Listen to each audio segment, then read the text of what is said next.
Position clearly माननीय many मंत्री times. जी, माननीय मंत्री जी, क्वेश्चन और is over. Jafar Islam, you continue your speech. Thank you very much, sir, for giving me this opportunity again. Yesterday I had the chance, but I couldn't conclude because a lot of disruption and there was a time constraint. But I will begin from where I had left yesterday. In fact, sir, मैं याद कर रहा था कि जब बहुत ही senior opposition leader बात कर रहे थे, जब अपनी स्पीच में बोल रहे थे बजट के बारे में, तो उन्होंने मेंशन किया no data some account or something he said, available, no data available. That time I recollected, in 2013, I was visiting New York. And at that time I met as a banker to someone. And that time that investment manager posed me a question, which I very fondly recollect now. He said, what is this Please, UPA government? Please discussion. What is this? Please listen. Please. Sir, please house में शांति पूर्वक discussion हो रहा है. Please. sir, there is no discipline in opposition. माननीय sir. Abdullah, mister माननीय Abdullah ji, please be discussion is going on. Please. So he asked me, sir, what is this UPA government? I said, what happened? He said, it's an underperforming alliance. So I remember, sir, that UPA stands for underperforming alliance. It is very clearly because whatever they had mentioned in 2004 and 2009 in their budget, in their manifesto, and subsequent budget scheme and presentation, I want to remind them. They mentioned about providing electricity to everyone. Did they? It is us. It is under the leadership of the Honorable Prime Minister. We are providing electricity to every single household.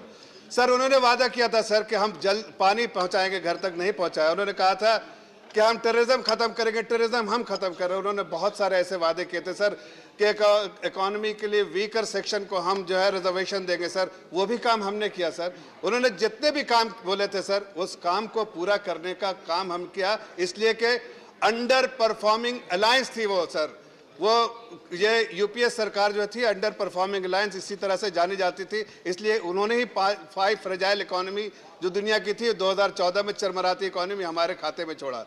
Sir, मैं सुन रहा था, उन्होंने कहा job के बारे में. Sir, अभी बड़े विस्तार से हमारे सीनियर मिनिस्टर ने उसके बारे में जवाब दिया. शायद उनका झोला भर गया होगा, उनको रिस्पांस जितना मिला, लेकिन फिर भी मैं कहना चाहता हूं, जो उन्होंने एक मिसलीडिंग इंफॉर्मेशन दिया. Sir, misleading. उन्होंने कहा हमें मेथोडोलॉजी जो CMEI का जो है उससे मैं पर्सनली जो है वो शायद इत्तेफाक नहीं रखता, लेकिन फिर भी उन्होंने रेफरेंस दिया CMI डेटा का.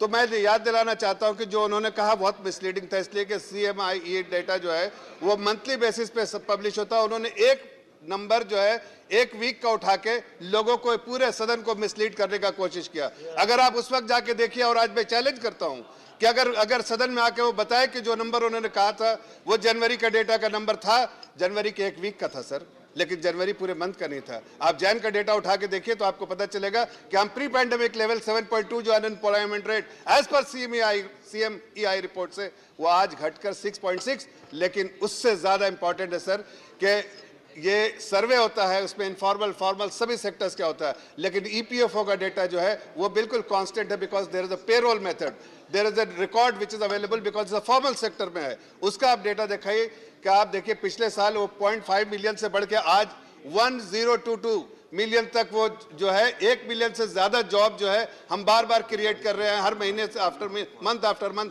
क्रिएट कर रहे हैं. What does that suggest sir? कि जॉब तेजी से बढ़ रहा है, लेकिन आप मिसलीड कर रहे हैं. ये फॉर्मल सेक्टर में है, व्हाइट कॉलर जॉब है सर.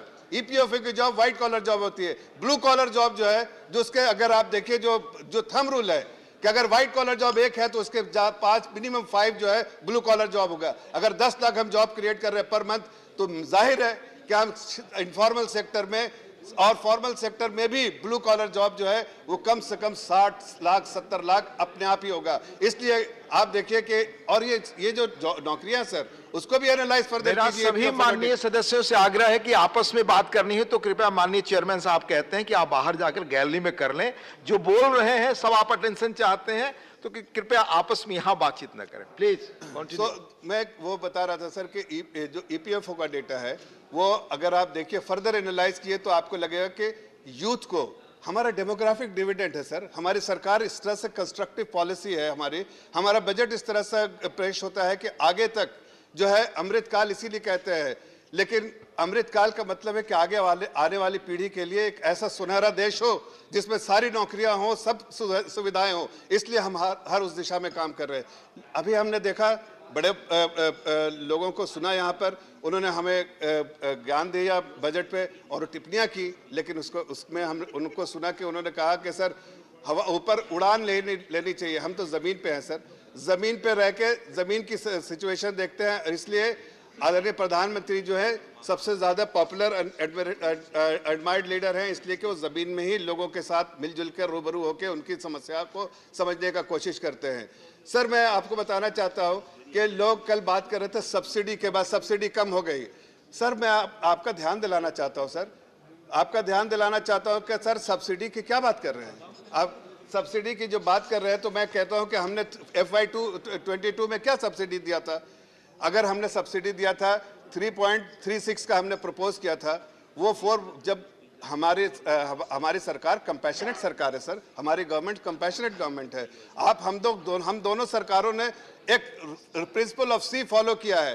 प्रिंसिपल ऑफ सी जो आपके लिए करप्शन था, हमारे लिए कंपैशनेट है। हम कंपैशनेट बजट पेश करते हैं। हम जब भी देखते हैं कि अगर समाज में किसी वर्ग को भी कोई ज़रूरत होती है तो हमारा जो है सब्सिडी लेवल या सरकारी खजाना खुल जाता है। आपने देखिए 2021 में हमने क्या किया, हमने जब देखा कि लोगों को ज़रूरत है तो हमने बड़ा कंट्रीब्यूशन किया, ताकि एलोकेशन किया, आत्मनिर्भर पैकेजेस द्वारा हमने मार्जिनलाइज्ड सेक्शंस ऑफ सोसाइटी को बढ़ाया। लेकिन अब जब हालात बेहतर हो रहे हैं, आपको दिख रहा है कि नौकरियां वापस आ रही हैं, मनरेगा में डिमांड कम हो रहा है, तो जाहिर है हमने ये कंपैशनेट सरकार जो है, कंपैशनेट सरकार बहुत ही कंजर्वेटिव बजट रेफरेंस पॉइंट की तरह देती है। लेकिन कल को अगर ज़रूरत पड़ा तो हम आगे हम अपने पूरा जो है सरकारी खजाना खोल देते हैं लोगों के लिए, ताकि किसी को भी कोई असुविधा ना हो। आप देखिए सर, हम पूछना चाहते हैं, जो लोग क्रिटिसाइज कर रहे हैं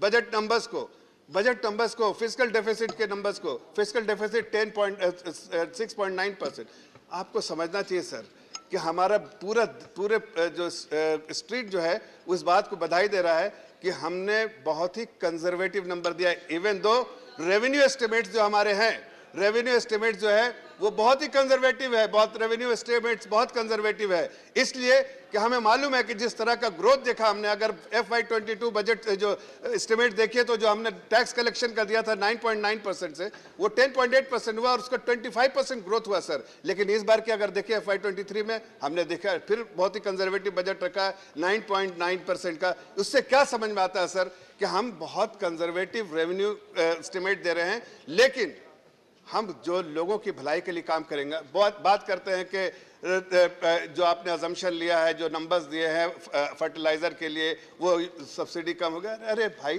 थोड़ा और ज्ञान ले लेते, थोड़ा और एनालाइज कर लेते। आपने तो बजट पहले भी प्रेजेंट किया है। एब्सोल्यूट अमाउंट में मैं कह रहा हूँ सर कि 8 पैसा जितना भी सब्सिडी हमने एलोकेट किया है उसमें 8 पैसा पिछले FY22 बजट में और FY23 बजट में 8 पैसा जो है, 1 रुपया में 8 पैसा सब्सिडी में जाता है, जो पिछले बार भी जा रहा था, इस बार भी जा रहा। हो सकता है कि आप देख रहे होंगे कि